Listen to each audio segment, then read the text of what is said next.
We are now approaching the end of the journey, and we hope to have led you towards enough knowledge to know how to become a pilot. Up next, we're going to provide you with the evaluation parameters to be able to choose the most suitable course for you.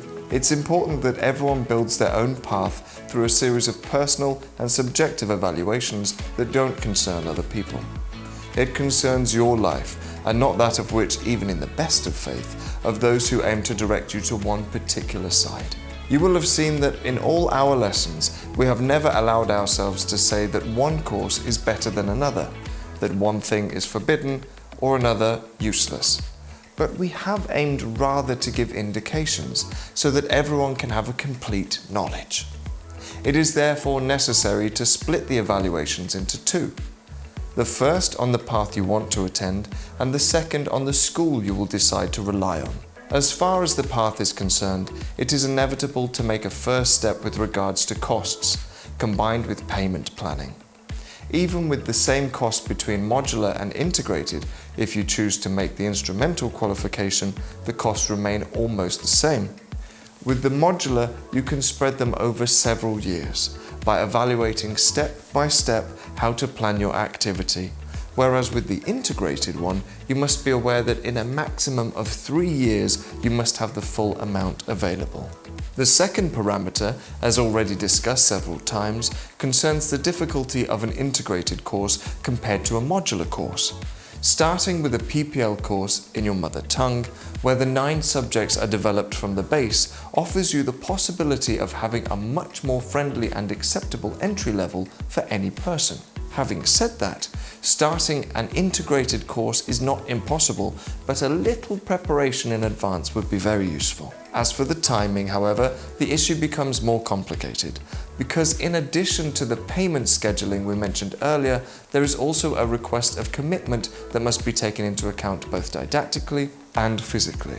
Having 36 months at the maximum limit to complete all the integrated ATP, or 24 for the CPL course without IR, the phases must be carried out without distractions. A job opportunity, a study holiday, a broken leg can be occasions or drawbacks in the latter case which could compromise the route. There are objective and subjective issues regarding the school you will want to consider attending. The objective topics refer to certifications. If you want to attend a certain type of course, you need to choose a school that has the appropriate certifications. So, you will most likely skim the possibilities and get an idea of the various quotes. In addition to this, there are instead subjective themes. The distance from your usual residence must be taken into consideration. Perhaps going to attend the course of a large academy abroad can have advantages for language, undeniable job opportunities that they offer at the end of the courses. However, you must consider living 3 years away from home and the costs of food, accommodation, and travel. Maybe you don't know that there is in fact a flight club right near your home, and perhaps it will not offer you all the courses, but provides a very good PPL course. The size of the structure is not proportional to the quality, rather on the contrary. This can save you a sum of money, at least initially, to introduce your fellow pilots and give you a richer idea of the aeronautical world, as well as being a pleasant way to find friends who share the same passion. So, even in this case, starting off with very expensive courses far away from home, in an academy that produces hundreds of pilots a year, will have its pros and cons that everyone must try to evaluate by identifying himself for a while within that context. Other parameters that are essential for choosing the school are, for example, the location. For airplanes, you need to check if the school is in an area where you can fly all year round. If, in some seasons, the airport is closed due to prohibitive weather conditions, and if there are commercial airports nearby, to get some experience in the management of missions. For helicopters, on the other hand, it could be, for example, if the school is in a mountainous area where all types of specific rotary wing training can be carried out. Then there's the type of aircraft: single engine, twin engine, turbine powered, certified for night and instrumental flight. How they are maintained, what instrumentation they have. Obviously, you won't be able to evaluate these technical measures in person. However, bear in mind, seeing a tidy hangar and clean vehicles can already be a good sign that aircraft are being treated properly. A note, don't ask for the year of construction of an aircraft because it's the last thing to be evaluated technically.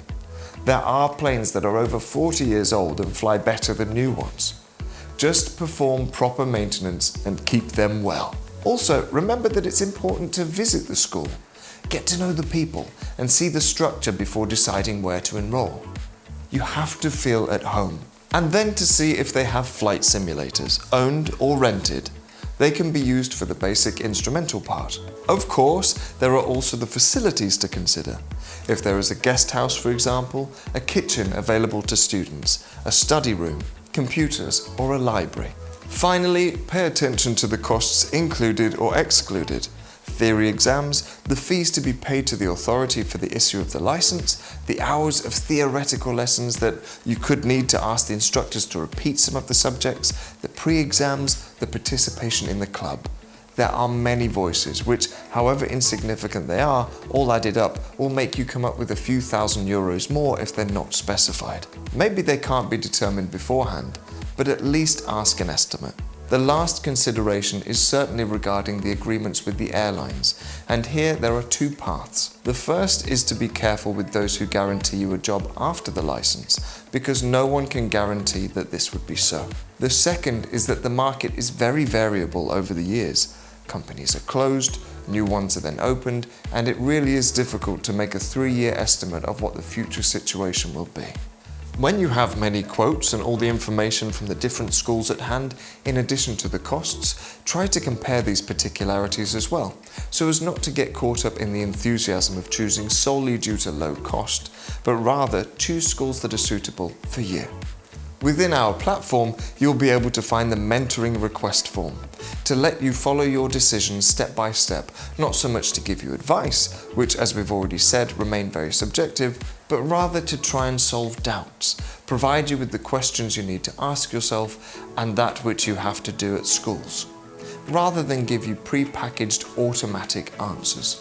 The experience of our collaborators is absolutely adequate to give you a hand. And for free, I might add. As always, if you have any questions or curiosities, contact us at info@checkbeforeflight.com or refer to the definitions in Wiki Before Flight. Happy landings!